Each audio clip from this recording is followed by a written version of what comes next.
the opening scene, we see a meteor that strikes Earth's surface. It disperses numerous extraterrestrial parasites that are subsequently nourished by the flies and other insects. A scene unfolds where a fly lands on a man and begins sucking his blood. During this process, it ejects a microorganism into his bloodstream that swims deeper before reproducing more of it. The scene then cuts to the protagonist, Malik Khan, a U.S. Marine. He wakes up in his secret facility and watches the news of escalating riots causing havoc in the city. It appears that the extraterrestrial and mind-controlling alien organisms have invaded the city, and they are infecting the population at a rapid pace. Just then, he notices some bugs entering his room through a small hole, so he immediately kills them with his spray. He also uses repellent spray on his body to stay away from the bites. Malik's body is tattooed with 3 names: Jay, Bobby, and Pia, the names of his sons and his ex-wife. Malik hasn't seen his family for the past 2 years because he has been out on a secret mission. Currently, Pia and the sons live at a farmhouse with her new partner Dylan. Pia often tries to convince her elder son Jay to get along with his stepfather, but the boy doesn't seem to like him. Pia has been feeling sick lately, probably due to a mosquito bite, but Dylan takes it lightly, thinking that it's just a bug. Well, so was your father, dear, and look what he left me with. One night, Malik unexpectedly drives to his home and wakes up his 2 sons. He checks their eyes to see if there is any infection, and then urges them to join him on a supposed road trip. While getting ready, Jay notices a fallen chair in the kitchen, a sign of violence that might have happened there. However, he is so excited to go out with his father that he ignores it. While on the road, the kids ask about the destination, but Malik evades the question, labeling it a surprise. Just then, the police car passes by, and Malik asks his boys to get down. They then pull over at a gas station to gather some supplies and refill their gas. While Malik is out, Jay goes through his stuff and sees a case study and some sketches about the mind-controlling bugs. Later on, the boy questions him about it, but Malik doesn't reveal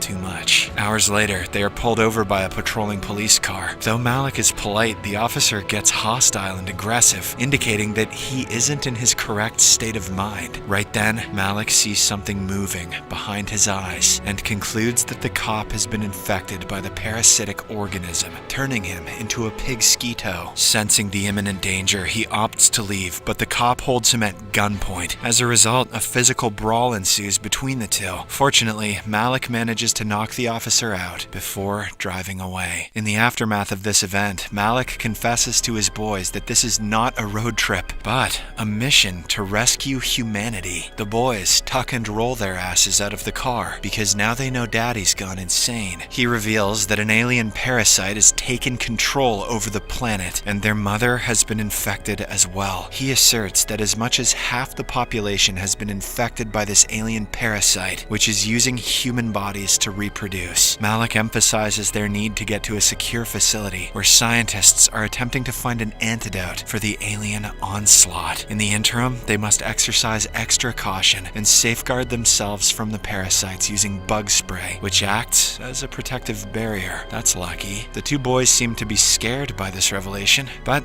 they agree to accompany their dad in the mission. Their next stop is a grocery store, where Malik instructs Jay to watch over his brother while he goes to buy some supplies. During this time, an unusual-looking woman approaches the car, frightening the children and prompting them to run inside the store. Malik manages to calm them down and instructs them to maintain a low profile to avoid drawing attention. As they continue their journey on the road, the boys reveal that their mother had been acting strange lately, experiencing morning sickness and eating weird food combinations. Hearing this, Malik has a sudden realization that she might have been pregnant with a baby or with bugs. He promptly pulls over the car and steps out to call his parole officer named Hattie. Here, it is revealed that Malik has been missing for a while now. He refuses to tell Hattie about his whereabouts, but he asks her to check on his ex-wife and her partner, whom he has locked up in a garage. Afterwards, Hattie takes the police to Malik's house and rescues Pia and Dylan. Later, while interrogating, Pia informs the authorities that Malik was doing weird things, like flashing the torch in her eyes and claiming that she was one of them. At this point, it is disclosed that the aliens aren't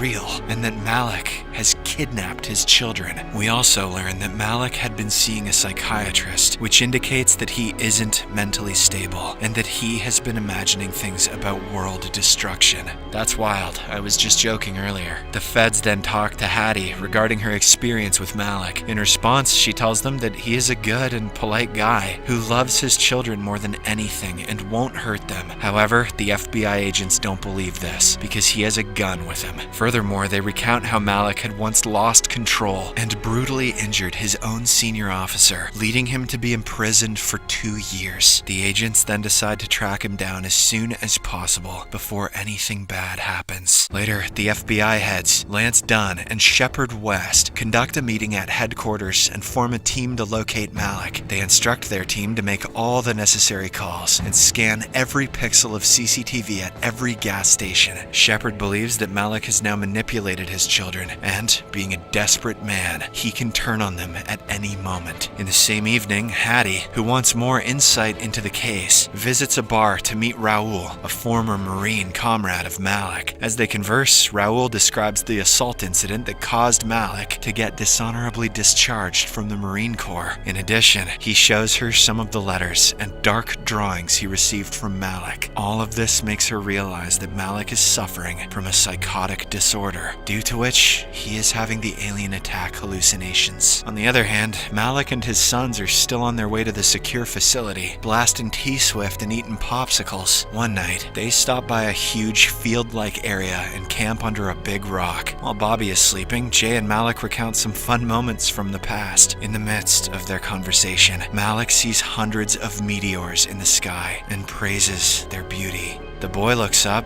but finds nothing.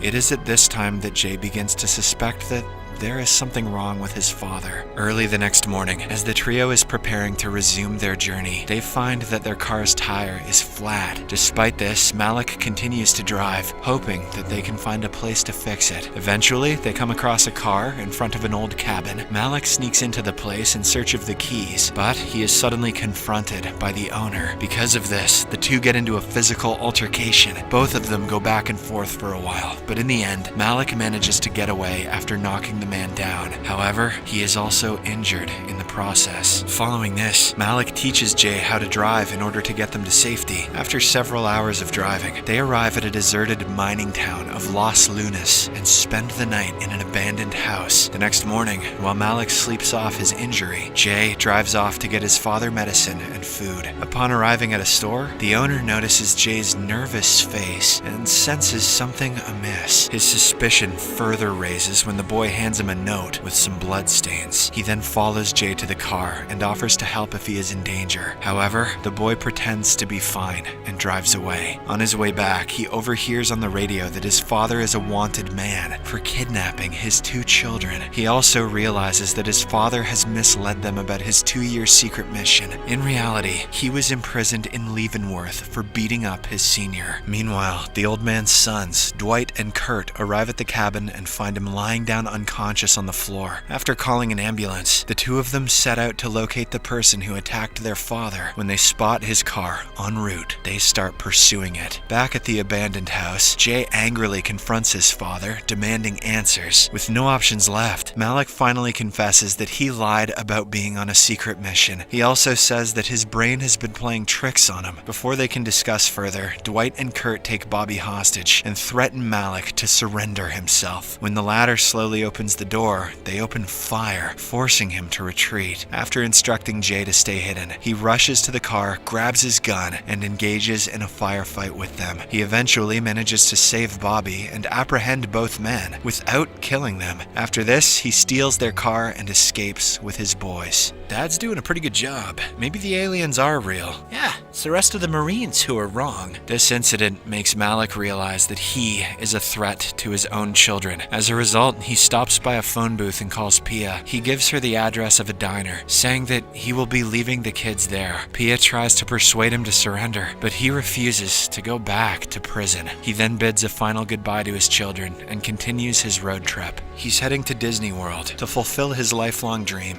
of meeting Donald Duck. A while later, the FBI agents, along with Hattie, arrive at the diner, but they only find Bobby. It turns out that Jay is still in Malik's car, hiding in the back seat. Seeing him, Malik shouts at him, emphasizing that he is supposed to be with Bobby. "You're ruining my plans to see Donald!" However, Jay responds that Bobby is not the one who needs him. Now, the FBI agents and the police are behind them, chasing in their cars and helicopters. After a long and intense chase, the authorities surround them and hold the car at gunpoint. Shepard walks out and calls Malik, politely asking him to surrender. He also lets him talk to Hattie, who is the only person he trusts. She insists to Malik that the authorities will take his mental health into consideration when deciding his fate. She also urges him to send the boy out of the car, but Jay refuses to abandon his father, even after an hour-long standoff with the police. Malik then apologizes to Jay for being an irresponsible father who endangered his children. He breaks down in tears, but the boy consoles him by saying that he is still his hero. Amidst their emotional conversation, Malik notices the FBI trying to sneak up to him, so he loses his temper and opens fire in the air. Thankfully, Jay manages to calm him down and takes the gun from his hand. Not wanting to lose his father, Jay runs out of the car and points a gun at the police. Fearing that his boy might get shot, Malik hastily jumps out of the car and tries to divert the authorities' attention towards himself. As the intense situation escalates, Malik somehow manages to convince Jay to drop the gun and run to him. The movie ends as the father and son embrace, with the police